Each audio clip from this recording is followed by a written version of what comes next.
வேதத்தின் மறைபொருட்களை அறிந்து கொள்ள ஆவலோடு வந்திருக்கிற உங்கள் ஒவ்வொருவரையும் ஆண்டவர் நிச்சயமாகவே உங்களை ஆசீர்வதிப்பார். தானியேல் தீர்க்கதரிசியின் புஸ்தகம் 11ஆம் அதிகாரத்தை நாம் எடுத்துக்கொள்ளுவோம். 10ஆம் அதிகாரத்திலிருந்து 12ஆம் அதிகாரம் வரைக்கும் ஒரே தரிசனம் தொடர்ந்து சென்று கொண்டே போகிறது. கேப்ரியேல் தூதன் தானியேலை சந்தித்து வருங்காலத்தை குறித்து அவர் விளக்கினார். 1ஆம் வசனம் 2ஆம் வசனம் வாசிக்கிறேன். மேதியனாகிய தரியு அரசாண்ட 1ஆம் வருஷத்திலே நான் அவனை திடப்படுத்தவும் பலப்படுத்தவும் அவனுக்கு துணை நின்றேன். இப்பொழுது நான் மெய்யான செய்தியை உனக்கு அறிவிப்பேன். இதோ இன்னும் 3 ராஜாக்கள் பெர்சியாவில் எழும்புவார்கள். அதன் பிறகு 4ஆம் ராஜாவாய் இருப்பவன் எல்லாரிலும் மகா ஐஸ்வர்ய சம்பந்தனாகி தன் ஐஸ்வர்யத்தினால் பலன் கொண்டு கிரேக்க தேசத்துக்கு விரோதமாய் சகலரையும் எழுப்பி விடுவான். கர்த்தருக்கு மகிமை உண்டாகட்டும். தானியேல் தீர்க்கதரிசி புஸ்தகத்தில் எழுதின 180% தீர்க்க தரிசனங்கள் இன்றைக்கு நிறைவேறிவிட்டன. பாபிலோனிய சாம்ராஜ்யம் இருந்தது. ஆனால் இந்த 11ஆம் அதிகாரத்தை வாசிக்கும் போது பாபிலோன் சாம்ராஜ்யம் முடிந்து போனது. நேபுகாத் நேச்சார் அரசாட்சி முடிந்து போனது. அவருடைய மகனாகிய பெல்சசார் அரசாட்சி முடிந்து போனது. இப்பொழுது இங்கே பெர்சிய சாம்ராஜ்ய அரசாங்கம் நடந்து கொண்டிருக்கிறது. இந்தியாவிலும் ஒரு அரசாங்கம் போகிறது, ஒரு புதிய அரசாங்கம் வருகிறது. 5 வருடங்களுக்கு ஒரு முறை பிரதம மந்திரியை நாம் தெரிந்தெடுக்கிறோம். ஜனாதிபதியை அவர்கள் தெரிந்தெடுக்கிறார்கள். குறிப்பிட்ட காலம் 5 வருஷங்கள் பிறகு எலெக்ஷன் வருகிறது. எதிர்பாராத மாற்றங்கள் நம்முடைய தேசத்தில் திடீரென்று நடக்கிறது. நம்முடைய கண்களுக்கு ஆச்சரியமாக இருக்கிறது. திடீரென்று இப்படி சம்பவங்கள், திருப்பங்கள், அரசியலில் முழுவதுமான மாற்றங்கள் எப்படி வருகிறது? கர்த்தருடைய கரம் எல்லாவற்றுக்கும் மேலாக இருந்து சகலவற்றையும் ஆளுகை செய்கிறது. இந்த பூமியில ஒரு பக்கம் உலகத்தின் அதிபதியான பிசாசு அரசாண்டாரும் அவனுக்கு மேலாக இந்த உலகத்தை சிருஷ்டித்தவர், ராஜாக்களை தள்ளி ராஜாக்களை அபிஷேகம் பண்ணுகிறவர், அவர்தான் ஆளுகையில் இருக்கிறார். அவர்தான் உன்னதமான சிங்காசனத்தில் வீற்றிருக்கிறார். அவருக்குத்தான் வானத்திலும் பூமியிலும் சகல அதிகாரமும் கொடுக்கப்பட்டிருக்கிறது. இங்கே மேதியனாகிய தரியு அரசாண்டாம் 1ஆம் வருஷத்திலே நான் அவனை திடப்படுத்தவும் பலப்படுத்தவும் அவனுக்கு துணை நின்றேன் என்று கேப்ரியேல் தேவதூதன் சொல்லுகிறார். நான் என்றால் எண்ணிவிடக்கூடாது, தானியேல் துணை நின்றார் என்று. தானியேலை விட பெரிய ராஜா சக்கரவர்த்தி, அவருக்கு துணை நின்றது ஒரு தேவதூதன். அநேக அதிபதிகளுக்கு துணை நிற்பது பிசாசு. பிசாசு அவர்களை பிடித்தால் அவர்கள் மூலமாய் உலகத்தை ஆட்டுவிக்கலாம் என்று அவன் எண்ணுகிறான். ஆனால் கர்த்தருக்கு வேறு சித்தம் இருக்கிறது. அவர் தம்மால் தெரிந்து கொண்டப்பட்ட ராஜாவுக்கு அவர் துணை நிற்கிறார். தரியு ராஜாவை ஆண்டவருக்குள்ளே கொண்டு வந்தது தானியேல் தீர்க்கதரிசி தான். தானியேல் இடைவிடாமல் கர்த்தரை ஆராதிக்கிறதை தரியு பார்த்து கொண்டே இருந்தார். தானியேலோடு ஒரு ஆழமான நட்புறவு இருந்தது. தானியேல் ஒரு தேவ மனிதன் என்றும் ஒரு வல்லமையான தீர்க்கதரிசி என்றும் தரியு அறிந்திருந்தார். ஆனபடியினால்தான் தானியேல் சிங்கக்கபியிலே போடப்பட்ட போது காலையிலிருந்து இரவு வரையிலும் எப்படியாவது விடுவிக்க வேண்டும் என்று அவர் விரும்பினார். தான் அறியாமல் கையெழுத்து போட்டதினாலே தன்னுடைய சட்டத்துக்கே அவர் கீழ்ப்படிந்து போக வேண்டியதாக இருந்தது. என்றாலும் மறுநாள் காலையில் அதிக துயரத்தோடு தானியேல் போடப்பட்டிருந்த சிங்கக்கபியினுடைய வாசல் அருகே நின்று, தானியேலே, ஜீவனுடைய தேவனுடைய தாசனாகிய தாசனே, நீ இடைவிடாமல் ஆராதிக்கிறவர், உன்னை விடுவிக்க வல்லவராய் இருந்தாரா? கீழே இருந்து சிங்கக்கபியிலிருந்து ஒரு சத்தம் கேட்கிறது. ஆம் ராஜாவே, நான் உமக்கு முன்பாக நீதிகேடு செய்ததில்லை. கர்த்தருக்கு முன்பாக நான் உண்மையுள்ளவனாய் காணப்பட்டேன். ஆகவே இந்த சிங்கங்கள் சேதப்படுத்தாதபடி கர்த்தர் தம்முடைய தூதனை அனுப்பி அவருடைய வாய்களை கட்டி போட்டார். இந்த தரியு ராஜா தான் தன்னுடைய தேசம் எங்கும் 127 தேசத்துக்களை அரசாண்டவர். எல்லாருக்கும் தானியேலின் தேவனே தேவன் என்று எழுதினார். தானியேல் தேவனுக்கு பயப்பட வேண்டும் என்று தன்னுடைய எல்லா குடிமக்களுக்கும் நிருபங்களை எழுதி அவர் தெரிவித்தார். ஆகவே எப்போதும் கர்த்தர் தரியுவின் பக்கத்தில் இருந்தார், தரியு கர்த்தரின் பக்கத்தில் இருந்தார். அப்படி இருந்ததினாலே தரியு ராஜாவுக்கு துணை நிற்க கர்த்தர் தேவதூதனை எப்போதும் கூட அனுப்பினார். எல்லா தேவதூதர்களிலும் பிரதான தூதன் என்று அழைக்கப்படுகிற மிகாவேல் தேவதானாலும் சரி, கேப்ரியல் தூதனானாலும் சரி, தரியுவுக்கு எப்போதும் துணை நின்று கொண்டே இருந்தார்கள். அருமையான தேவனுடைய பிள்ளைகளே, பல சாம்ராஜ்யங்கள் வந்து போகிறதை ஆண்டவர் பல்வேறு விதங்களிலே காண்பித்தார். நேபுகாத் நேச்சருக்கு பல உலோகங்களால் பல ராஜ்யங்களை காண்பித்தார். பொன்னான தலை பாபிலோன் என்றும், வெள்ளி மேதிய பெர்சி சாம்ராஜ்யம் என்றும், வெண்கலம் கிரேக்கம் என்றும், இரும்பு ரோம அரசாங்கம் என்றும், இரும்பும் களிமண்ணும் கலந்த கலவை கடைசி நாட்களில் வருகிற கூட்டாட்சி என்றும் ஆண்டவர் வெளிப்படுத்தினார். பல ராஜ்யங்களை பல உலோகங்களுக்கு வெளிப்படுத்தினதை போலவே 7ஆம் அதிகாரத்துக்கு வரும்போது பல துஷ்ட மிருகங்களுக்கு அவைகளை ஒப்பாக ஆண்டவர் காண்பித்து அழைத்து கொண்டிருந்தார். சிங்கம் போன்ற உருவம் வந்தது, ஒரு சிவிங்கி போன்ற ஒரு உருவம் வந்தது, பயங்கரமான ஆட்டுக்கடாக்களை போன்ற 2 ஆட்டுக்கடாக்கள் வந்தது. ஒரு பக்கம் உலோகங்களைப் போல காண்பித்தவர், மறுபக்கம் துஷ்ட மிருகங்களைப் போல, அந்த ராஜாக்களுடைய உள்ளத்தின் நிலைமை துஷ்ட மிருகம் போல பட்சிக்கிறது என்பதை ஆண்டவர் வெளிப்படுத்தி வந்தார். அதுபோலவே பாபிலோனை சாம்ராஜ்யத்துக்கு பிறகு மேதிய பெர்சிய சாம்ராஜ்யம் வந்தது. பிறகு கிரேக்க சாம்ராஜ்யத்தை ஸ்தாபித்த அலெக்சாண்டர் வந்தார். அதற்கு பிறகு பல சீசர்கள், Julius Caesar, Octavius Caesar, Augustus Caesar, பல ராயர்கள் வந்து கொண்டே இருந்தார்கள். ரோம அரசாங்கம் முடிவுறவில்லை. அது தேய்ந்து தேய்ந்து தேய்ந்து மறைந்து ஒரு இடத்துல மறைந்திருக்கிறது. அந்தி கிறிஸ்துவனுடைய ஆட்சியாகி இந்த காலத்தில் மீண்டும் அந்த ரோம சாம்ராஜ்யம் உயிர்ப்பிக்கப்பட்டிருக்கிறது. அன்றைக்கு எந்தெந்த தேசங்களை ரோம சாம்ராஜ்யம் அரசாண்டதோ இன்றைக்கு அது மாறுவிடத்தில் யூரோப்பியன் காமன் மார்க்கெட் என்று சொல்லி 28 தேசங்கள் ஒன்றாய் சேர்ந்திருக்கின்றன. 28 தேசங்களுக்கு ஒரே நாணயம், 28 தேசங்களுக்கு ஒரே கரன்சி நோட்டு. அவர்களுக்கு எல்லை கிடையாது, அவர்களுக்கு தனித்தனியாய் சேனை இல்லை, எல்லாம் ஒன்று சேர்த்து விட்டது. இந்த ரோம சாம்ராஜ்யம்தான் அந்தி கிறிஸ்துவை இனி கொண்டு வரப்போகிறது என்பதுதான் தானியேல் தீர்க்கதரிசியினுடைய ஒரு பூரணமான விளக்கம். அன்றைக்கு என்னென்ன நடந்ததோ, என்னென்ன யுத்தங்கள் நடந்ததோ, என்னென்ன அரசர்கள் பேராசை கொண்டு ஒவ்வொரு தேசங்களை விழுங்கி கொண்டு வந்தார்களோ, அன்றைக்கு ஏன் வீணான இரத்தம் சிந்தினோ அதே போலவே இன்றைக்கு மத்திய தரை காடல்களிலே பெரிய யுத்தம் நடந்து கொண்டே இருக்கிறது. கிரேக்க சாம்ராஜ்யத்தின் ஒரு பகுதி சீரியாவின் தலைநகராக இருந்தது. இன்றைக்கு சீரியாவிலே பயங்கரமான யுத்தம் நடந்து கொண்டிருக்கிறது. ஒரு காலத்தில் சீரியா இஸ்ரவேலை பகைத்து இஸ்ரவேலுக்கு விரோதமாக 2 முறை அது யுத்தம் தொடுத்தது. அன்றைக்கு என்ன நடந்ததோ அதே தான் இன்றைக்கு மத்திய தரைக்கடல் பகுதியிலே நடந்து கொண்டிருக்கிறது. ஒரு வரலாறு இருந்தது, சில அரசுகள் கடந்து போனது, அடுத்த அரசுகள் வந்தது, தலைமுறை தலைமுறையாய் யுத்தங்கள் தான் தொடர்ந்து வந்து கொண்டே இருக்கிறது. அருமையான தேவனுடைய பிள்ளைகளே, இந்த தானியேல் 11ஆம் அதிகாரத்தில் முதல் 35 வசனங்கள் பல சரித்திரத்தை பற்றி சொல்லுகின்றன. சரித்திரத்தை பற்றி நாம் அறிந்து கொள்ளுகிறோம். 5 சாம்ராஜ்யங்களை பற்றிய சரித்திரத்தை அறிந்து கொள்ளுகிறோம்.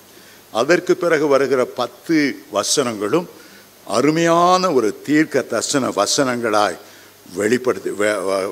வெளிப்பட்டு இருக்கிறது.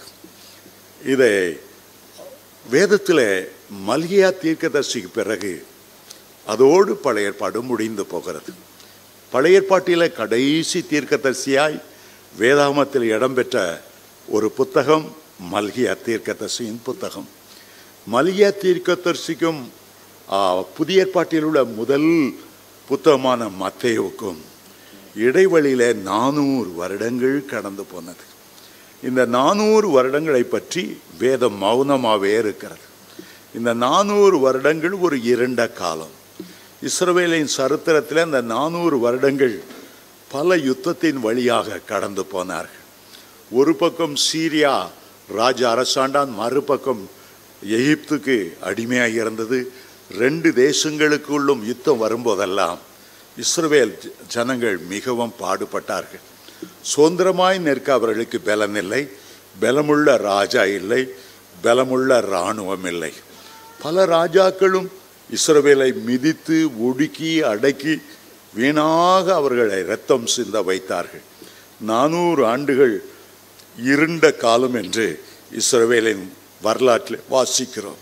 இந்த 400 ஆண்டுகளும் ஒரு தீர்க்கதரிசியும் இருந்ததில்லை. 400 ஆண்டுகளும் இஸ்ரவேலிலே ஒரு ராஜாவும் எழும்பினதில்லை. 400 வருட அமைதிக்கு பிறகு முதலாக வந்தவர் யோவான் ஸ்நானகன். வனாந்தரத்தில் கூப்பிடுகளுடைய சத்தம் என்று அழைக்கப்படுகிறவர், தீர்க்கதரிசி என்று அழைக்கப்படுகிறவர். ஸ்திரீகளிலே பிறந்தவர்களிலே யோவான் ஸ்நானகனை பற்றிய அவரை போல பெரியவர் ஒருவரும் இல்லை என்று ஆண்டவர் தாமே, இயேசு கிறிஸ்து தாமே சொந்த வாயினால் சாட்சி கொடுத்தார். ஆகவே இந்த 400 வருடங்கள் இடைப்பட்ட இருண்ட காலமாக இருந்தாலும் தானியேல் 11ஆம் அதிகாரத்தை வாசிக்கும் போது அது என்னென்ன நிலைமைக்குள்ளாக இஸ்ரவேல் தேசம் கடந்து போனது என்பதை இந்த ஒரு அதிகாரத்தில் தான் நாம் ஆழமாக படிக்கிறோம். ஆகவே இந்த அதிகாரம் முக்கால்வாசி சரித்திரமாக இருக்கிறது, கால் பகுதி தீர்க்க தரிசனங்களால் நிரம்பி இருக்கிறது. தேவனுடைய பிள்ளைகளே, இஸ்ரவேல் ஜனங்கள் பயங்கரமான ஒடுக்குதலுக்குள்ளாக சென்ற காலங்கள் உண்டு. எல்லா யூதரையும் அழிக்க வேண்டும் என்று ஆமான் திட்டம் தீட்டினதை நீங்கள் அறிவீர்கள். அகஸ்வேர ராஜா காலத்தில் அவன் முதல் மந்திரியைப் போல அந்த தேசத்துக்கு இருந்தான். ஆமானுடைய திட்டங்கள் இஸ்ரவேல் ஜனங்கள் உபவாசித்து ஜெபித்ததினால் சட்டங்கள் மாற்றப்பட்டன, மாறுதலாய் முடிந்தன. அதுக்கு பிறகு ரோம அரசர்கள் வந்து சீஷர்களை சங்கரித்தார்கள். துஷ்ட நீரோ என்ற மனிதன் அவ்வளவாய் சங்கரித்தான். 19ஆம் நூற்றாண்டில் ஹிட்லர் எழும்பி 60 லட்சம் யூதர்களை சங்கரித்தான்.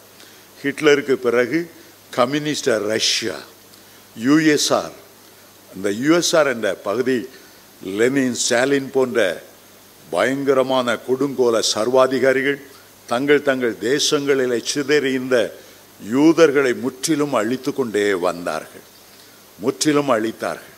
இந்த 20ஆம் நூற்றாண்டிலும் அந்த கொஞ்சம் மீதி இருக்கிற யூதருக்கு விரோதமாய் அவ்வளவு இஸ்லாமிய தேசங்களும் காழ்ப்புணர்ச்சியையும் வெறுப்புணர்ச்சியும் ஒரு யூதனையும் இல்லாதபடி நாங்கள் அழிப்போம் என்று முன்னென்று கொண்டிருக்கிறார்கள். ஆபிரகாம், ஈசாக்கு, யாக்கோபு இஸ்ரவேலரின் முற்பிதாக்கள். நம்முடைய அருமை ஆண்டவர் இயேசுவும் அந்த யூத சந்ததியிலே தோன்றினார். அன்றைக்கும் இன்றைக்கும் இஸ்ரவேலருக்கு விரோதமான போராட்ட காலமாகவே இருக்கிறது. இங்கே நாம் அதை குறித்து வாசிக்கிறோம். உண்மையாய் சொல்ல போனால் இஸ்ரவேலரின் வரலாறு, யூதரின் வரலாறு இரத்தத்தினாலும் கண்ணீரினாலும் வியர்வையினாலும் எழுதப்பட்ட ஒரு சரித்திரமாகும். பார்வோன் ஒடுக்கு என்று ஒடுக்கினான்.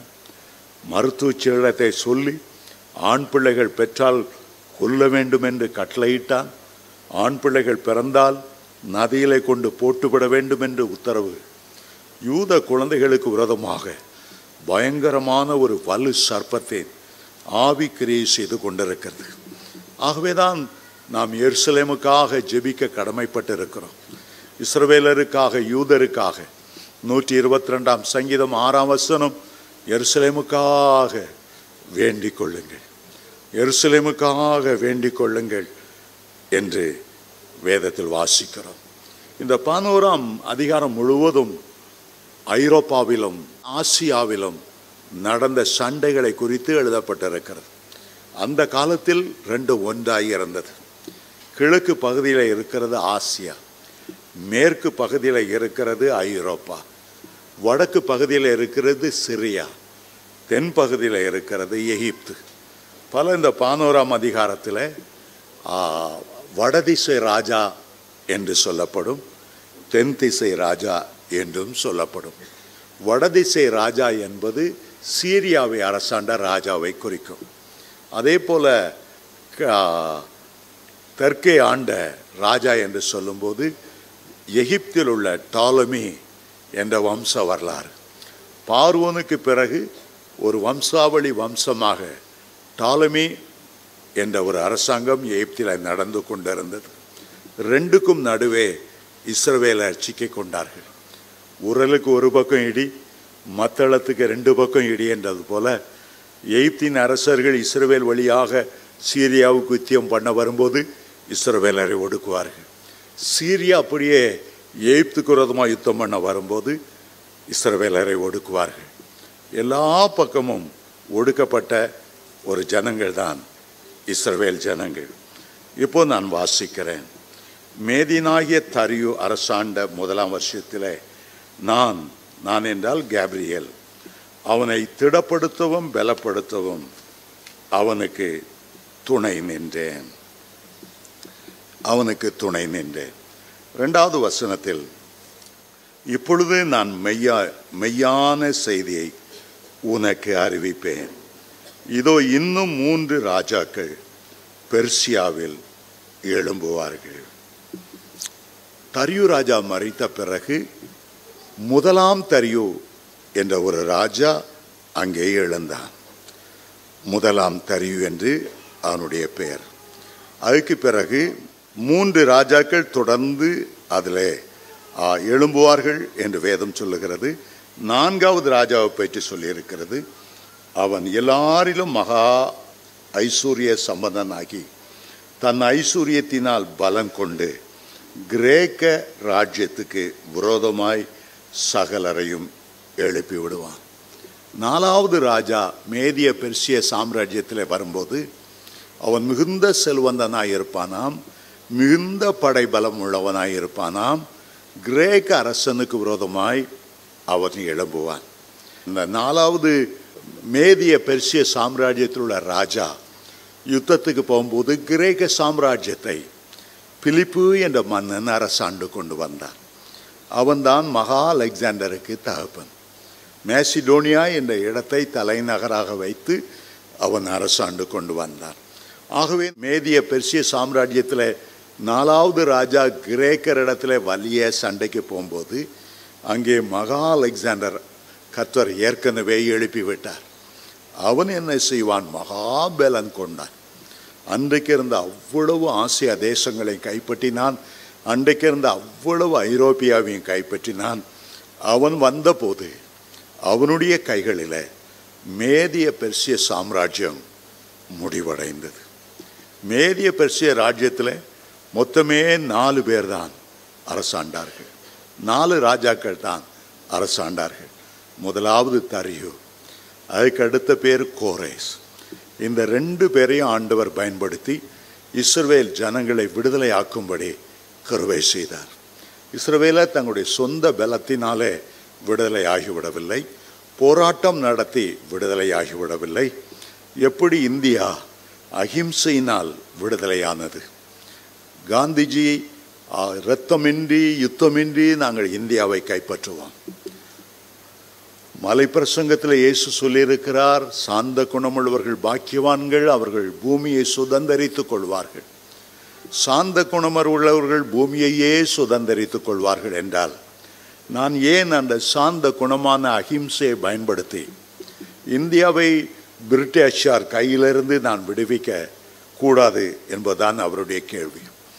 அவர் முழுக்க சார்ந்திருந்தது மலை பிரசங்கத்தில் மத்தேயு 5ஆம் அதிகாரத்தில் இயேசு சொன்ன சாந்த குணமுள்ளவர்கள் பாக்கியவான்கள், அவர்கள் பூமியை சுதந்தரித்துக் கொள்வார்கள். ஆனால் நேதாஜி சுபாஷ் சந்திர போஸ் அதை ஏற்றுக்கொள்ளவில்லை. யுத்தம் இல்லாமல், இரத்தம் சிந்துதல் இல்லாமல் பிரிட்டிஷாரை வெளியேற்றவே முடியாது. ஆகவே இரத்தம் ஒன்றுதான் அவர்களை வெளியேற்ற முடியும். சண்டையிட்டு தான் இந்தியாவுக்கு சுதந்திரம் வாங்க முடியும். மயிலே இறகு போடு என்று பிரிட்டிஷாரிடத்தில் கேட்டுக்கொண்டிருந்தால் ஒரு நாளும் அவன் இறகு போட மாட்டான். ஆகவே அவர் புரட்சி செய்து விடுவிக்க வேண்டும் என்று எண்ணினார். ஆனால் காந்திஜியோ அகிம்சையினாலே இந்தியாவுக்கு சுதந்திரம் கொண்டு வர வேண்டும் என்று விரும்பினார். ஆண்டவர் யுத்தம் செய்கிற காரியத்தை விட்டு விலக்கி இந்தியாவுக்கு அகிம்சையினாலே சுதந்திரத்தை வாங்கி கொடுத்தார். ஆண்டவருடைய வழிகள் ஆச்சரியமானவை. இஸ்ரவேல் ஜனங்கள் எந்த சண்டையும் போடாமல் மேதிய பெர்சிய ஆட்சியிலே அருமையாய் அவர்கள் விடுதலையானார்கள். எரேமியா 70 வருஷம் சிறையிருப்பு என்று வாக்குரைத்தபடியே சரியா 70ஆம் வருஷத்தில் கோரேஸ் ராஜா யூதருக்கு கட்டளை கொடுத்தான். நீங்கள் எல்லாரும் உங்களுடைய சொந்த தேசத்துக்கு திரும்பி போகலாம். உங்களுடைய பொன்னையும் வெள்ளியும் ஜனங்களிடத்தில் வாங்கி கொண்டு போகலாம். தேவாலயத்தை கட்டுவதற்கு என்னென்ன பொருளுதவி தேவையோ அவ்வளவு பொருளுதவியும் நான் செய்ய ஆயத்தமாயிருக்கிறேன். எல்லாரையும் அனுப்பி வைத்தான். அதுக்கு ஒரே ஒரு காரணம் வேதம் சொல்லுகிறது. தேவன் கோரேசினுடைய ஆவியை ஏவினபடியினால் ஒரு ஏவுதல், என் ஜனத்தை அனுப்பிவிடு, என் ஜனத்தை அனுப்பிவிடு, இனி அவர்கள் அடிமையாக இருக்கக்கூடாது, என் ஜனங்கள் விடுதலை பெற வேண்டும். நான் அவர்களுக்கு கொடுத்த தண்டனை காலம் முடிந்தது. 70 வருடம் அவர்களுக்கு தண்டனை நியமித்திருந்தேன். அந்த காலம் முடிந்தது. ஆண்டவர் எவ்வளவு தன்னுடைய ஜனத்தின் மேல் அக்கறை உள்ளவர் என்பதும் எப்படி காலம் தவறாதவர் என்பதையும் அதன் மூலமாய் நாம் அறிந்து கொள்ளுகிறோம். முக்கியமாக அந்த நேரத்தில் தரியு ராஜா, கோரேசு ராஜா 2 பேரும் இஸ்ரவேலர் விடுதலையாவதற்கு காரணமாயிருந்தார்கள். 4 ராஜாக்கள் வந்த பிறகு அந்த மேதிய பெர்சிய ராஜ்யத்துக்கு ஒரு முடிவு உண்டாயிற்று. அதுவரை சாதாரணமாக பிலிப்பு என்பவர் கிரேக்க தேசத்தை அரசாண்டு கொண்டிருந்தார். 4வது ராஜா அவரோடு யுத்தத்துக்கு போனாலும் அவர் ஜெயங்கொள்ளவில்லை. அதற்கு பிறகு கிரேக்க சாம்ராஜ்யம் ஆரம்பித்தது. மகா அலெக்சாண்டர் இந்தியா வரையிலும் வட இந்தியாவை வரையிலும் அவர் யுத்தத்துக்கு வந்தார். வட இந்தியாவில் ஆண்டு கொண்டிருந்த ஒரு ராஜா புருஷோத்தமன் என்ற ராஜா எவ்வளவோ வீர தீரமாக அலெக்சாண்டரோட யுத்தம் பண்ணியோ, அலெக்சாண்டரோட 20,000 போர் வீரர்களும் மிக வீர தீரத்தோடு யுத்தம் செய்கிறவர்கள் அவர்களை மேற்கொள்ள முடியவில்லை. அந்த புருஷோத்தமனை கையில் விலங்கிட்டு மகா அலெக்சாண்டருக்கு முன்பாக கொண்டு வந்து நிறுத்தினார்கள். இந்த புருஷோத்தமன் கைது செய்யப்பட்ட போது தலை குனிந்து இரக்கத்துக்காக கெஞ்சுவான் என்று அலெக்சாண்டர் எதிர்பார்த்தார். ஆனால் அவன் கம்பீரமாய் ஆளுகிற ஒரு ராஜாவை போலத்தான் வந்தான். அலெக்சாண்டருக்கு ஒரே ஆச்சரியம், எத்தனை தேச ராஜாக்களும் காலில் விழுவார்கள், பணிவார்கள், நடுங்குவார்கள், கோழைகளாக இருப்பார்கள். இவர் இப்படி இருக்கிறாரே. அவரை பார்த்து கேட்டார், நான் உன்னை எப்படி நடத்த வேண்டும்? புருஷோத்தமன் சொன்னார், என்னை ஒரு ராஜா போல நடத்த வேண்டும். அந்த பதில் அவருக்கு ஆச்சரியத்தை கொடுத்தது. சரி, உன்னுடைய ராஜ்யத்தை நீனே வைத்துக்கொள் என்று சொல்லிவிட்டு போய்விட்டார். அப்படியே இஸ்ரவேல் தேசத்தை பிடிக்க மகா அலெக்சாண்டர் போன போது மகா அலெக்சாண்டரை எதிர்கொண்டு ரபிகள் வந்தார்கள், பிரதான ஆசாரியர்கள் வந்தார்கள். மகா அலெக்சாண்டரை குறித்து தானியேல் தீர்க்கதரிசன புஸ்தகத்தை எழுதினதை அவருக்கு விவரித்து காண்பித்தார்கள். உன் மூலமாகத்தான் மேதிய சாம்ராஜ்யம் முடிவடையும் என்று எங்களுடைய வேதத்தில் எழுதப்பட்டிருக்கிறது. தானியேல் தீர்க்கதரிசி எழுதியிருக்கிறார். அதை வாசித்த போது அவருக்கு பெரிய ஆச்சரியம், என்னை குறித்து உங்களுடைய வேதத்தில் எழுதியிருக்கிறதா? ஆகவே ஒரு யூதனுக்கும் ஒரு இஸ்ரவேலனுக்கும் தீங்கு செய்யாமல் மகா அலெக்சாண்டர் தன்னுடைய தேசத்துக்கு திரும்பி போனார். 33 வயது அவர் மரிக்கும்போது அடிக்கடி பிரயாணம் செய்ததாலும் மது பழக்கம் அவருக்கு இருந்ததினாலும் கொடூரமான ஒரு காய்ச்சல் அவருக்கு பிடித்தது. எத்தனையோ வைத்தியர்கள் அவருக்கு சிகிச்சை செய்தும் அவரை காப்பாற்ற முடியவில்லை. ஆகவே அவர் 3 வேண்டுகோளை வைத்தார். இந்த வைத்தியர்களால் என்னை உடம்பை குணமாக்க முடியல, அந்த வைத்தியர்கள் தான் என் பிரேத பட்டியை சுமக்கணும். 2வது சொன்னார், நான் உலகத்தை எல்லாம் யுத்தமிட்டு பிடித்தாலும் ஒன்றையும் கொண்டு வந்ததும் இல்லை, கொண்டு போகவும் இல்லை, பிரேத பட்டியில் என்னுடைய கைகளை வெளியே நீட்டி வைக்க வேண்டும்.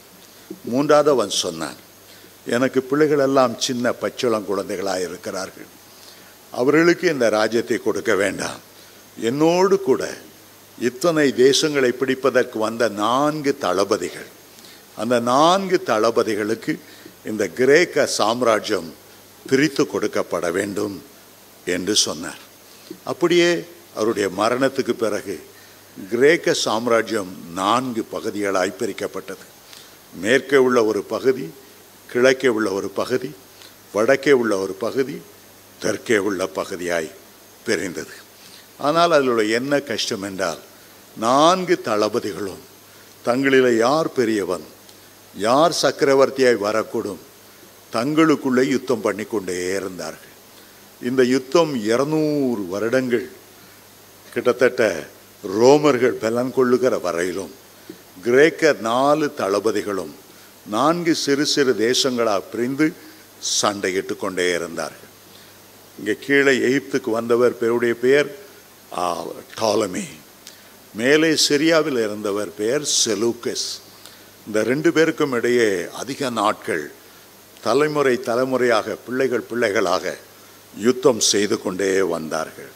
அதைத்தான் இந்த 2ஆம் வசனம் நமக்கு சொல்லுகிறது.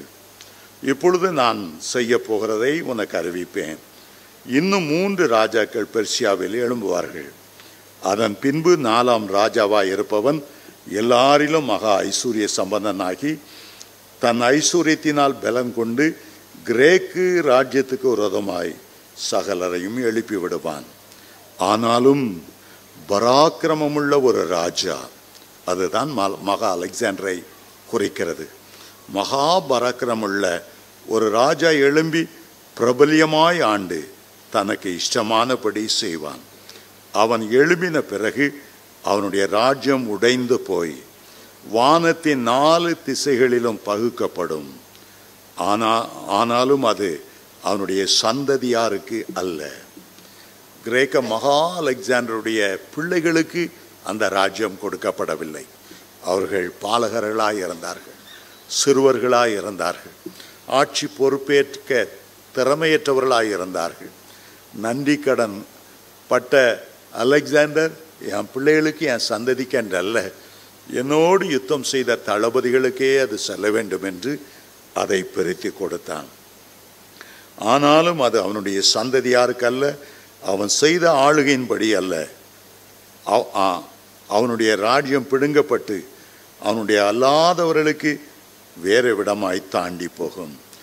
தென் திசை ராஜா பலவானாயிருப்பார். தென் திசை ராஜா என்பது எகிப்தை அரசாளுகிற டாலமி என்ற ராஜா. அவன் தென் திசை ராஜா பலவனாயிருப்பான். ஆனாலும் அவனுடைய பிரபுக்களில் ஒருவன் அவனை பார்க்கிலும் பலவானாகி ஆளுவான். உள்ளுக்குள்ளேயே ஒரு போட்டி இருக்கும். இவனுடைய ஆளுகை பலத்த ஆளுகையாயிருக்கும்.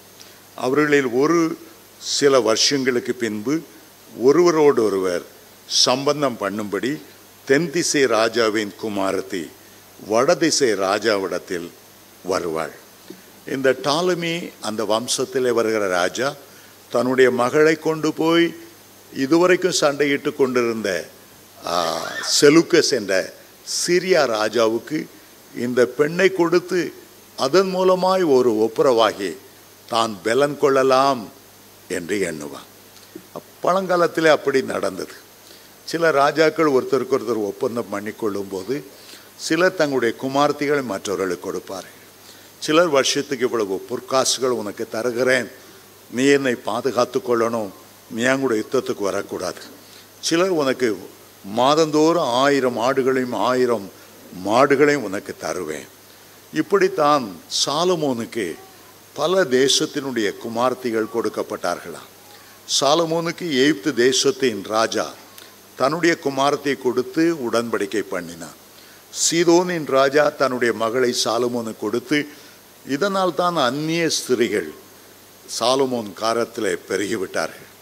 அவனுக்கு 300 மனைவிகளும் 700 மறுமனை ஆட்டிகளும் இருந்ததற்கு காரணம் பலரும் பெண்களை கொடுத்து அவனோடு உடன்படிக்கை செய்ய கொண்டு வந்தார்கள். அதுபோலவே இந்த இடத்திலும் சொல்லப்படுகிறது. அவர்கள் சில வருஷங்களுக்கு பிறகு ஒருவரோடு ஒருவர் சம்பந்தம் பண்ணும்படி தென் திசை ராஜாவின் குமாரத்தி வடதிசை ராஜாவிடத்தில் வருவாள். ஆனாலும் அவளுக்கு புயபலம் இல்லாமற் போகும். அனுப்பும்போது தந்திரமாய் தென் திசை ராஜா ஒன்றை சொல்லி அனுப்புகிறார். வட திசை ராஜாவுக்கு ஒரு முடிவு உண்டாக்கி விடு, ஏதாவது விஷயத்தை கலந்து கொடுத்து விடு. ஏதாவது அவன் அழித்த பிறகு அவனுடைய ராஜ்யத்தை நம்முடைய ராஜ்யத்தோடு இணைத்து கொள்ளலாம். ஒரு சதியாய் இருந்தது. ஆனால் வேதம் சொல்லுகிறது அவளுக்கு புயபலம் இல்லாமல் போகும். அவனும் அவளுடைய புயமும் நிலைத்து நிற்பதில்லை. அவளை அழைத்து கொண்டு வந்தவர்களும் அவளை பெற்றவளும் அக்காலங்களில் பலப்படுத்தினவனும் ஒப்பு கொடுக்கப்படுவார்கள். அதை குறித்து ஆண்டவர் சொல்லுகிறார். பிறகு முழுவதும் சரித்திரம் வருகிறது. ஆனாலும் அவருடைய வேர்களின் கிளையாகிய ஒருவன். 7ஆம் வசனத்துக்கு வாருங்கள். அவளுடைய கிளை வேர்களின் கிளை என்று கூப்பிடுவது தென் திசை ராஜ்யமாகிய எகிப்தின் டாலமி மகளான பர்தீசின் சகோதரனாகிய கௌமியு என்கிற குறித்து இங்கு வேதம் சொல்லுகிறது. முழுக்க முழுக்க சரித்திரம் வருகிறது. அந்த 400 வருட சரித்திரங்களை தொடர்ந்து அதில் நாம் பார்த்து கொண்டே வரலாம். இதை வாசிக்கும் போது ஏதோ ஹிஸ்ட்ரி கிளாஸில் உட்கார்ந்துட்டு இருக்கிறத போல. இதை நான் எத்தனையோ தடவை வாசித்தோம். அவங்க பெயர்களை எனக்கு ஞாபகம் வைக்க முடியல. சரி என்றாலும் நான் வாசிக்கிறேன், கொஞ்சம் கவனித்து கேளுங்கள். ஆனாலும் அவளுடைய வேர்களின் கிளை ஒருவன் தன் ஸ்தானத்தில் எழும்பி இராணுவத்தோடு வந்து வடதிசை ராஜாவின் அரணிப்புக்குள் பிரவேசித்து அவர்களை விரோதித்து அவருடைய அதிபதிகளையும் அவருடைய விலையேறப்பெற்ற பொன்னும் வெளியுமாகிய பாத்திரங்களையும் அவருடைய தெய்வங்களையும் கூட எகிப்துக்கு கொண்டு போய் சில வருஷங்கள் மட்டும் வடதிசை ராஜாவை பார்க்கிலும் நிலையா நிற்பான். 9ஆம் வசனம். தென் திசை ராஜா அவன் ராஜ்யத்துக்கு விரோதமாய் வந்து தன் தேசத்துக்கு திரும்பி போவான். ஆனாலும் அவனுடைய குமாரர் யுத்தம் செய்ய எத்தனித்து திரளான சேனைகளை கூட்டுவார்கள். இவர்களில் ஒருவன் நிச்சயமாய் வந்து வெள்ளம் போல கடந்து திரும்பவும் தன்னுடைய அரண் மட்டும் யுத்தம் கலந்து சேர்வான். இந்த விஷயத்தில் நான் ஒன்றை சொல்ல விரும்புகிறேன். இந்த இடத்துல அதிகமாக எகிப்துக்கும் சீரியாவுக்கும் உள்ள நடக்கிற யுத்தங்களை பற்றி, யுத்த தந்திரங்களை பற்றி, எந்த விதத்தில் ஒருவர் மற்றவர்களை மேற்கொள்ளலாம் என்பதிலேயே கண்ணும் கருத்துமாய் இருப்பார்கள். மகா அலெக்சாண்டருடைய ஒரு தளபதி எகிப்துக்கு வந்தான், ஒரு பகுதி சீரியாவுக்கு வந்தான். அந்த 2 பேருக்கும் 2 தளபதிகளுக்கும் உள்ள யுத்தம்தான் காலாகாலங்களாய் ஓடிக்கொண்டிருந்தது. வேதத்தில் எகிப்துக்கு ஒரு முக்கியமான இடம் உண்டு. ஏன் இஸ்ரவேல் ஜனங்கள் எகிப்தில் 430 வருஷங்கள் அடிமைகளாக இருந்தார்கள்? ஏன் இயேசு கிறிஸ்து பிறந்தபோது ஏரோதுக்கு தப்பும்படி ஏன் எகிப்து தேசத்துக்கு போனார்? எகிப்து ஞான அர்த்தமாய் கல்வாரிக்கு அடையாளமாய் இருக்கிறது. அங்கே இயேசு கிறிஸ்து சிலுவையில் மரித்தார் வெளிப்படுத்தின விசேஷத்திலும் நாம் அதை குறித்து நாம் படித்தோம். என்றாலும் ஒரு சில விளக்கங்களை நான் சொல்ல விரும்புகிறேன். ஏன் எகிப்திலே அவர்கள் 430 வருஷம் அடிமையாயிருக்கணும்? 2வது, இயேசு ஏன் ஏரோதுக்கு பயந்து சிறு பிராயத்தில் அவர் பிறந்த சில மாதங்களுக்குள்ளாக எகிப்துக்கு பிரயாணம் பண்ணி அவர் போக வேண்டும்? நான் எகிப்துக்கு போன போது அங்கே எங்களுக்குள்ள வழிகாட்டி சொன்னார். இயேசு அவர் பிறந்த பெத்லகேமிலிருந்து அங்கு வருகிற இடம் வரையிலும் 38 இடங்களிலே தங்கி தங்கி தங்கி தங்கி அவர் எகிப்தில் உள்ள தலைநகரான கெய்ரோவுக்கு வந்து சேர்ந்தார் என்று கைடு சொன்னார். ஏன் 38 இடங்களில் அவர் தங்கினார்? எனக்கு ஒரு கேள்விக்குறியாக இருந்தது. அருமையான தேவனுடைய பிள்ளைகளே, இஸ்ரவேல் ஜனங்கள் 430 வருஷம் எகிப்தில் ஏன் அடிமைகளாக இருந்தார்கள்? சில சாபங்களை நாம் பார்க்கிறோம். எகிப்து பெண்ணைத்தான் ஆபிரகாம் திருமணம் செய்திருந்தார். அவளை அடிமை பெண் என்று வேதம் சொல்லுகிறது. அந்த அடிமை பெண்ணை சாராள் கடூரமாய் நடத்தினாள் என்றும் அவள் ஓடிப்போனாள் என்றும் அறிகிறோம். சாராள் அவளை விரட்டும் போது 2 முறை விரட்டினாள். முதலாவது வயிற்றிலே குழந்தை இறந்தபோது சாராள் அவளை வீட்டை விட்டு துரத்தி விட்டாள். ஏன் துரத்தி விட்டாள்? குழந்தை உண்டான உடனே சாராளை நாச்சியாரை அற்பமாய் எண்ணினபடினால் சாராள் அவளை துரத்தி விட்டாள். 2வது இஸ்மவேல் பிறந்து 14 வயதாய் இருக்கும்போது அவன் தன்னுடைய குமாரனாகி ஈசாக்கை பரியாசம் பண்ணுகிறதை கண்டு 2வதும் அவளை துரத்தி விட்டான். துரத்தி விடும்போது யோசித்து பாருங்கள், ஒரு முற்பிதாவினுடைய மனைவி, ஆபிரகாமுடைய மனைவி, ஆபிரகாமுடைய சேஷபுத்திர மகன், முதல் பிறந்தவன், அவனுடைய வீட்டிலேயே பிறந்தவன், பிறந்த சில நாட்களுக்குள்ளாய் விருத்த சேதனம் பண்ணப்பட்டவன். ஆபிரகாமும் இஸ்மவேலும் ஒன்றாகவே விருத்த சேதனம் பண்ணப்பட்டார்கள். அந்த ஆபிரகாமின் வித்து அவள் வெளியே அனுப்பும்போது நான் நினைக்கிறேன் சாராள் ஒன்றையும் கொடுக்க அனுமதித்திருக்க மாட்டாள். ஆபிரகாம் முற்பிதாவாய் இருந்தும் திரளான ஐஸ்வர்யவானாய் இருந்தும் அவன் இருந்த ஐஸ்வர்யத்தை, ஆடு மாடுகளின் பெருக்கத்தை பூமி தாங்க கூடாததாய் அவ்வளவு அதிகமாக இருந்தும் அவளை அனுப்பும்போது ஒரு 10 மாடு கூட அனுப்பவில்லை, ஒரு 100 ஆடு கொடுத்து அனுப்பவில்லை, 100 வேலைக்காரர்களை கூட அனுப்பவில்லை. ஒரே ஒரு துருத்தி தண்ணீர், சில அப்பங்கள். அவளுக்கு செய்யப்பட்ட அநீதியை ஒருவரும் பார்க்காமல் இருந்தாலும் கர்த்தருடைய தூதன் அதை பார்த்தான். முதல் முறை அவள் போகும்போது தண்ணீருக்காக தவித்தாள். ஆண்டவர் ஒரு துறவை காண்பித்தார். 2வது முறையும் தண்ணீர் இல்லாமல் ஒரு துருத்தி தண்ணி கொஞ்சம் அப்போம் எவ்வளோ நேரத்துக்கு செலவழிந்திருக்கும்? எவ்வளோ நேரத்துக்குள்ள? 10 மாதம் ஆபிரகாமுக்காக அவள் கற்பத்திலே தன்னுடைய பிள்ளையை சுமந்தாள். அவளுக்கு இழைக்கப்பட்ட ஒரு அநீதி அது சாபமாய் மாறினது. அந்த அடிமை பெண்ணை கொடூரமாய் நடத்தினதினாலே இஸ்ரவேல் ஜனங்கள் 430 வருடங்கள் அடிமைகளாய் இருக்க வேண்டியதாயிற்று. ஆகவேதான் மத்தேயு 18:10 இந்த சிறியரில் ஒருவரையும் அற்பமாய் எண்ணாதிருங்கள், அவருடைய தேவ தூதர்கள் அவர்களுக்காக பிதாவுடைய சன்னிதானத்திலே பரிந்து பேசிக்கொண்டே இருக்கிறார்கள். இயேசு கிறிஸ்து ஏன் 38 இடங்கள் பிரயாணம் பண்ணி ஏன் எகிப்துக்கு வந்தார்? வேறு எத்தனையோ தேசங்கள் இருக்கிறது, அந்த தேசங்களுக்கு அவர் போயிருந்திருக்கலாம். ஏன் எகிப்துக்கு வந்தார்? அருமையான தேவனுடைய பிள்ளைகளே, அந்த சாபத்தை முறிப்பதற்காகவே அவர் வந்தார். ஏன் 38 இடங்களில் தங்கினார்? இஸ்ரவேல் ஜனங்கள் எகிப்திலிருந்து விடுதலை ஆகி கானானுக்கு சென்று சேருகிற வரையிலும் மொத்தம் 40 வருடங்கள். இந்த 40 வருடங்களிலே அவர்கள் அலைந்து வனாந்தரத்தில் அலைந்து தெரிந்த வருடங்கள் மொத்தம் 38 வருஷம் அலைந்து தெரிந்தார்கள். ஆகவேதான் ஒரு பெதஸ்ஸா குளத்தின் அருகே ஒரு திமிர்வாதனைக்காரனை பார்க்கிறோம். 38 வருஷமாய் அவன் அந்த குளத்தங்கரையிலே படுத்திருந்தார். அவன் நியாயப்பிரமாணத்துக்கு கீழ் இருக்கிற இஸ்ரவேலருக்கு அடையாளமானவன். அந்த பெதஸ்ஸாவில் 5 மண்டபங்கள் இருந்தது போல இஸ்ரவேலருக்கு 5 ஆகமங்கள் இருந்தன.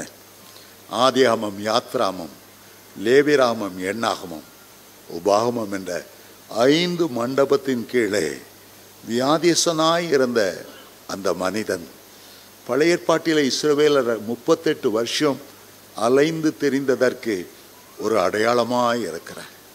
நியாயப்பிரமாணம் இருந்தது, ஆனால் அவனுக்கு இரக்கம் கிடைக்கவில்லை. இந்த பெதஸ்ஸாவில் ஒரு இரக்கம் இருந்தது. முதலாவது இறங்குகிறவன் எப்பேற்பட்ட வியாதியசனாய் இருந்தும் அவன் சுகமாவான். ஆனால் இவனுக்கு அந்த 38 வருஷமாய் இரக்கம் கிடைக்கவில்லை. இயேசு இரக்கத்தில் ஐஸ்வர்யமுள்ளவராய் அங்கே வந்தார். நியாயப்பிரமாணம் செய்ய முடியாத ஒரு இரக்கத்தை அவர் செய்து நிறைவேற்றுவதற்காக அவருடைய கிருபையோடு அங்கே நின்று கொண்டிருந்தார். தேவதூதன் எப்போதாவது தான் வந்து கலக்குவான். முதல்ல இறங்குறவதான் குணமாவான். அங்கே இரக்கம் இருந்தது, ஆனால் அது குறைவுபட்ட ஒரு இரக்கமாக இருந்தது. யாரோ ஒருவருக்குத்தான் இரக்கம் கிடைத்தது, 2 பேருக்கு தான் கிடைத்தது, எல்லாருக்கும் கிடைக்கல. லாட்ரி டிக்கெட் அடிக்கிறது போல 1,00,000 பேர் பணம் கொடுத்து வாங்கியிருப்பாங்க, யாரோ ஒருத்தனுக்கு தான் அது அடிக்கும், எல்லாருக்கும் கிடைக்கிறதில்லை. 38 வருஷமாக அவனுக்கு இரக்கம் கிடைக்கவில்லை. யூதருக்கு நியாயப்பிரமாணத்தின் கீழே சட்டத்திட்டங்கள் இருந்தன. ஆடு வெட்டினா தான் அவங்களுக்கு பாவம் மன்னிப்பை தவிர, ஆடு வாங்க திராணியற்றவனுக்கு இரக்கமாகிய பாவ மன்னிப்பு கிடைக்க எந்த வழியும் இல்லை. ஆனால் இரக்கத்தில் ஐஸ்வர்யம் உள்ளவர் அங்கே வந்து நின்றார். அவனை பார்த்து கேட்ட ஒரே கேள்வி, நீ சுகமாக வேண்டும் என்று விரும்புகிறாயா? நமக்கு இரக்கம் செய்வதற்கு அவர் கேட்கிற கேள்வி அது ஒன்றுதான். மற்ற எல்லாவற்றையும் அவர் செய்து நிறைவேற்றிவிட்டார்.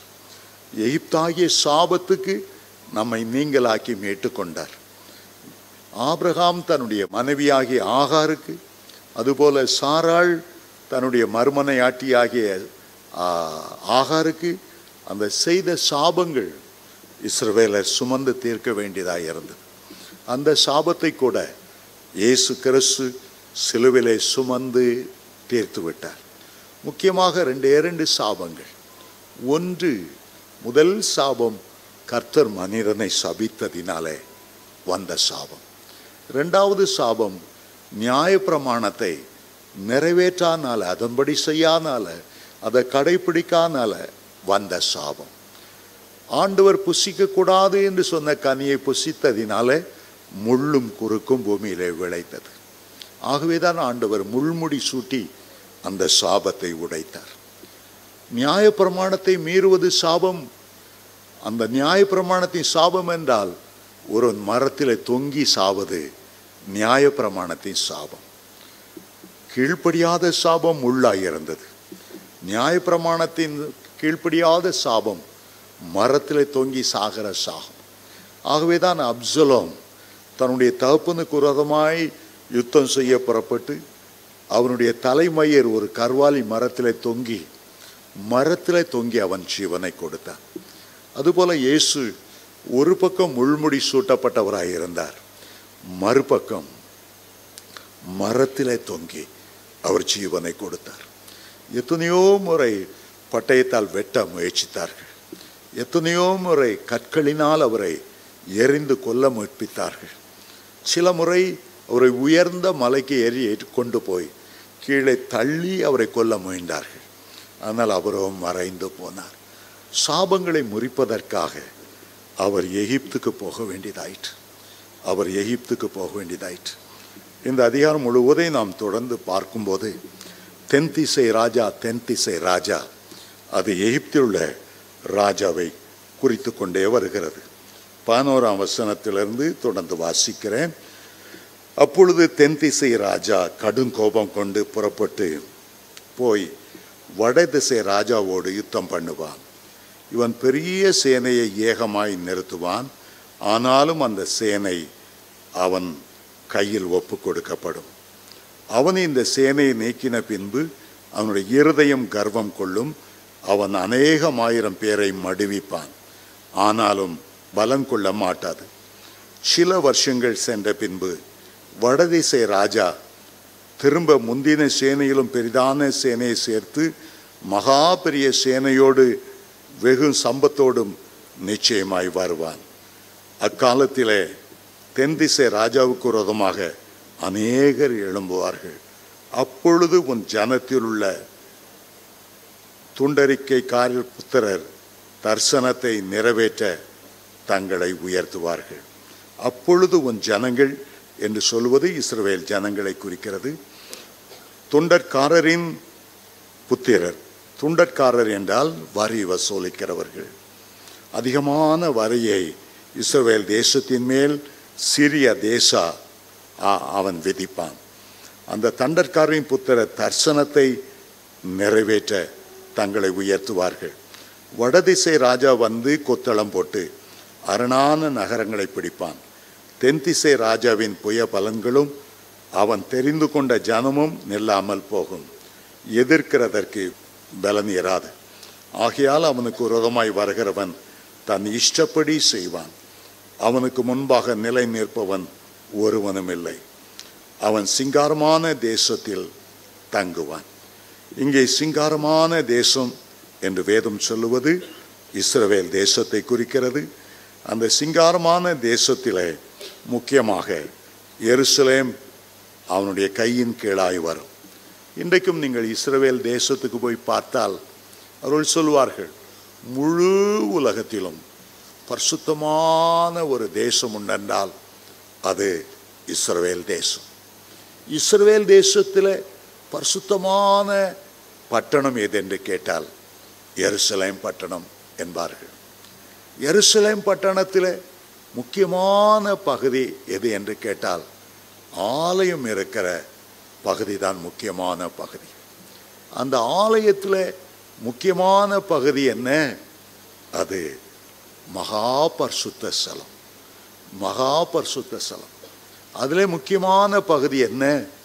உடன்படிக்கை பெட்டி இருக்கிற இடம் மகா பரிசுத்த ஸ்தலம்.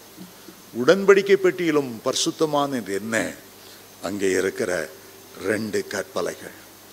ஆகவே இன்றைக்கும் இஸ்ரவேல் தேசத்தை வேதம் சிங்காரமான தேசம் என்று சொல்லுகிறது. இன்றைக்கு உலகத்தில் எந்த தேசத்திலும் இல்லாத அளவு இஸ்ரவேல் தேசத்தில் தான் பயங்கரமான யுத்தங்கள் நடந்திருக்கிறது. அதிகமான யுத்தம் நடந்த இடம் லண்டன் அல்ல, மாஸ்கோ அல்ல, ஐரோப்பா தேசத்தின் எந்த இடமும் அல்ல. உலகத்திலேயே அதிகமான யுத்தம் நடந்த இடம் எருசலேம் பட்டணம் தான். முதல் யுத்தத்தை செய்தது யார் தெரியுமா? ஆபிரகாம். ஆபிரகாம் தான் முதல் யுத்தத்தை செய்தது. தன்னுடைய வீட்டிலே பிறந்த 318 பேருக்கு ஆயுதம் தரித்து லோத்துவை சிறை கொண்டு போன 4 பெரிய ராஜாக்கள். லோத்தை பிடிக்கும்போது லோத்தின் ஊரில் இருந்த சோதம் குமார் ராஜாவை சிறைப்பிடித்தார். குமார ராஜாவை சிறைப்பிடித்தார். மொத்தம் 5 ராஜாக்களை சிறைப்பிடித்து 4 பேர் கைதிகளை இழுத்து கொண்டு போகும்போது அவ்வளவு 4 ராஜாக்களுக்கு விரோதமாய் ஆபிரகாம் முதல் யுத்தத்தில் இறங்கினார். 318 பேருக்கு ஆயுதம் தரித்து அவர்களை பின்தொடர்ந்து போனார். ரொம்ப ஆச்சரியமாக இருக்கிறது. நீங்கள் ஆதியாகமம் 14ஆம் அதிகாரத்தின் கடைசி பகுதியில் அதை பார்க்கலாம். இந்த 318 பேரும் யுத்த வீரர்கள் அல்ல, ஆபிரகாம் கீழே இருந்த மேய்ப்பர்கள். அவர்களுக்கு பெரிய ஆயுதங்கள் ஒன்றுமில்லை, கோலும் தடியும் தான் அவர்கள் ஆயுதமாக இருந்தது. ஆனால் ரொம்ப ஆச்சரியம், அவர்களின் கையை கொண்டு 4 ராஜாக்களுடைய யுத்தத்தில் பழக்க வைக்கப்பட்ட அவ்வளவு போர் வீரர்களையும் ஜெயித்து அவர் வெற்றியோடு திரும்பினார். அவர் திரும்பி வரும்போது மெல்கிசேதேக்கு அவருக்கு எதிர்கொண்டு போய் அவருக்கு கம்யூனியன் கொடுத்தார், திருவிருந்து கொடுத்தார். அப்பத்தையும் திராட்சரசத்தையும் கொடுத்து உன் சத்துருக்களை உன் கையில் ஒப்பு கொடுத்த உன்னதமான தேவனுக்கு ஸ்தோத்திரம் என்று சொல்லி ஆபிரகாமை அவர் ஆசீர்வதித்தார். அதுதான் முதல் யுத்தம். அதிலிருந்து நாம் பல யுத்தங்களை பார்க்கிறோம். யோசுவாவின் காலத்தில் 31 ராஜாக்களோடு அவர் யுத்தம் பண்ணினார். 7 ஜாதிகளோடு யுத்தம் பண்ணினார். அதுக்கு பிறகு சவுலின் காலத்தில் பெலிஸ்தியரோடு யுத்தம் பண்ணினார்.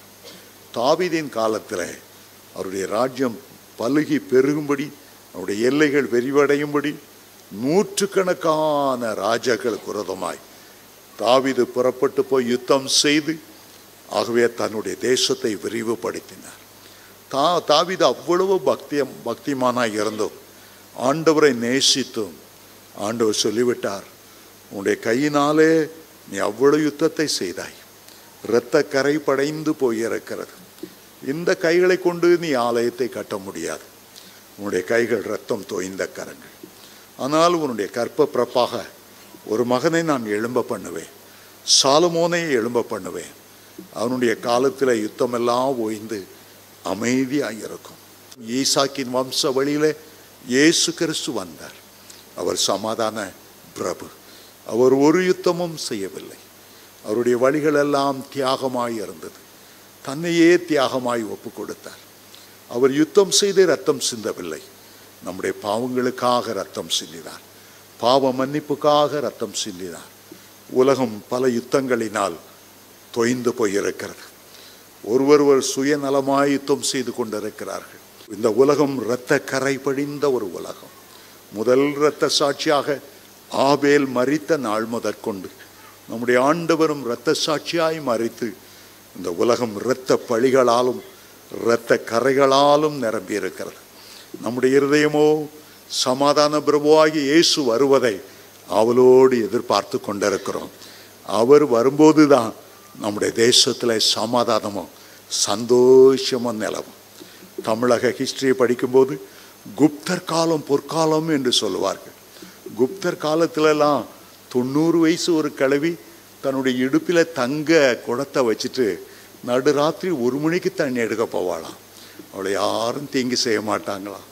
ஒரு குப்தர் காலமே அப்படி பொற்காலமாக இருந்தால் நம்முடைய ஆண்டவராக இயேசு வரும்போது அது எத்தனை மகிமையான பொற்காலமாக இருக்கும். ஆகவே நம்முடைய உள்ளெல்லாம் சரித்திரத்தை நிறைவேறுதலை பார்க்கும்போது நீர் எப்போ வருவீர் ஆண்டவரே? சீக்கிரமாய் வாரும். நீர் எங்களுக்கு ஆளுகை செய்யணும். ஆமே. நாம் எல்லாரும் எழுந்து நிற்போம். கர்த்தரை நோக்கி பார்க்க போகிறோம்.